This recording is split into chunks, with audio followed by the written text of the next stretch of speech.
Okay, so D major scale, which is just a following this pattern.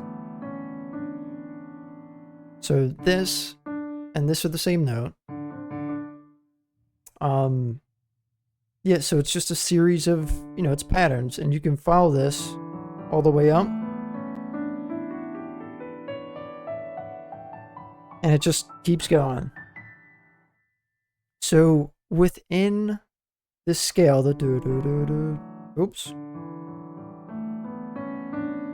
Within this scale, there are chords, and they're also called like jazz extensions, which is, okay, the first chord would be D major 7.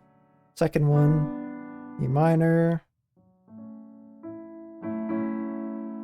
G flat. This chord, oh my god. Nope.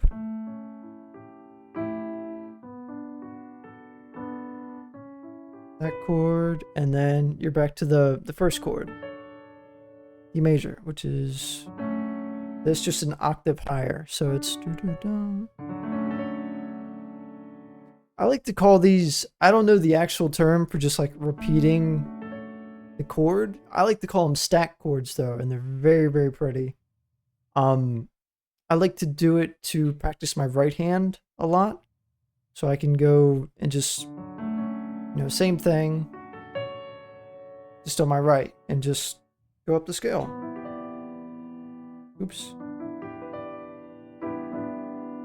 And like I said, I just call them stacked chords or mirror chords because it's the same exact thing. But what I really enjoy is when you combine these stacked chords, and like this sounds pretty, but to make it sound a bit more, I don't know, spacious, this is called shell chords. So you take this shape and you take these guys. This is called the 3rd and the 7th.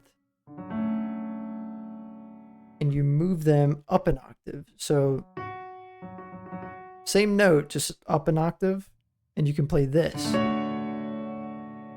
And you feel how like that's so spacious, there's so much room for like soloing, and this is why they call it shell chords, because you can fill that shell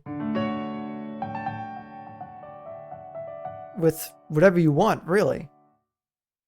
And that, I think, is like a really good foundation for like jazz or any kind of atmospheric piano playing. Not even just jazz, but my thing is jazz.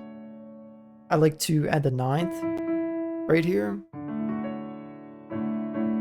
It's just got a really, really beautiful color to it, and you can just go mess with different chords with this. This is just D major. But if I were to do like a C, everybody knows C major.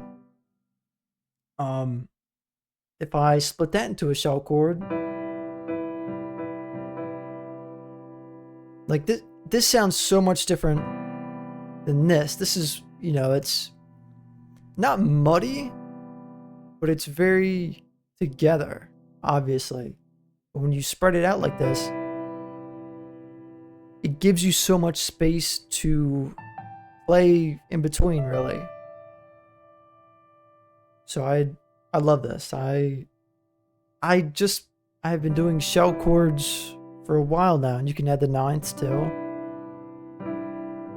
And oh my god, just that plus the 9th, the 9th is probably my favorite extension. And just to let you guys know what, like I'm saying when I say the 9th is, so there's the root, 3rd, the 5th, which is like the C major triad, and the 7th, then the 9th,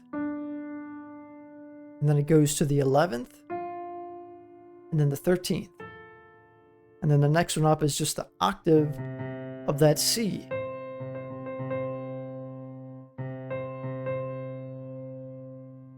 Well, not even, okay, this is the octave, but this is just another octave up. This is all C. So if we were to play you know, a lot of jazz relies on those, the 9th, 13th, 9th, 11th, and 13th. So when you put that stuff together, it sounds really, really pretty.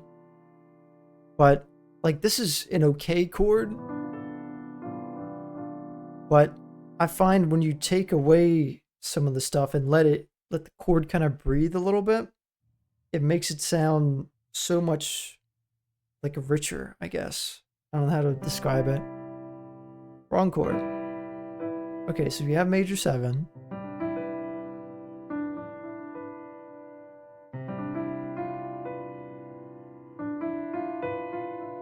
And that 11th kind of makes it sound a bit dissonant, I guess.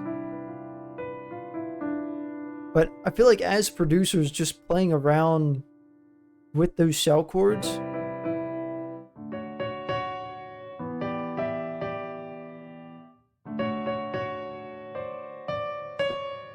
like I already kind of have a melody there. Oops.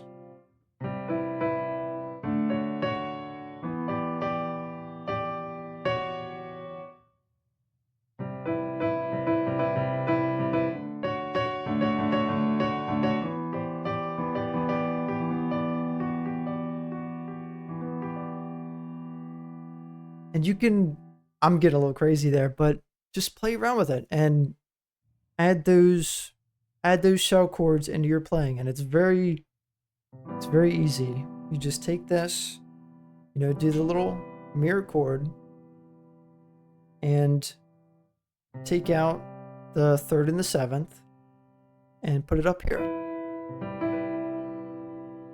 And then you can add whatever flavor you want. I prefer the 9th, but you guys go crazy. And yeah, go play around with it, have fun, and let me know what you guys think.